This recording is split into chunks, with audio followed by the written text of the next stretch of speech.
If you You know, all the mile-and-a-half racetracks are different. There isn't any of them that are exactly the same. You can compare some to others. And, you know, Chicago and Kansas are sort of on their own. They both are different from each other, but both don't resemble, you know, Atlanta or Charlotte or Texas. You know, so they're kind of or Vegas. They're sort of by themselves and kind of both different. So I look forward to going to Chicago. I like that track.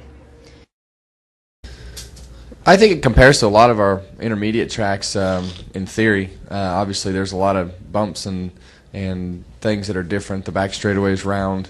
So there's a lot of little things that are different, but the same basic packages and things apply from your other mile-and-a-half racetracks. But for us, we got to do some of the very first testing at Chicago, and we've always run really well there. And you know, our package has evolved over time from a setup standpoint year to year. So we always run really well there, and look forward to going back. I think the mile-and-a-halves have been our strong point this year.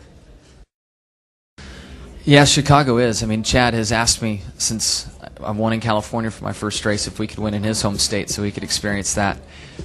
And we have been very, very close. I gave one up to Kyle on a restart a couple years ago. Last year we led a ton of laps, and it just didn't close at the end.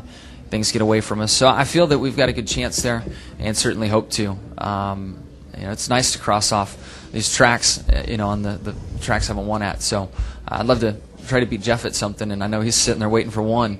If I could hurry up and get a couple more out of the way, it would be awesome. For us, Chicago's been a tough track for me over the years with motor failures or just not enough speed, I guess. My bucket list, my short-term one anyway, it's nothing near what Johnson's is I don't have a top 5 at Chicagoland Speedway, so I'm just going to start small. And if I get one there, and if I get one at Watkins Glen and one at Kansas, then I've got a top 5 on all racetracks on the circuit.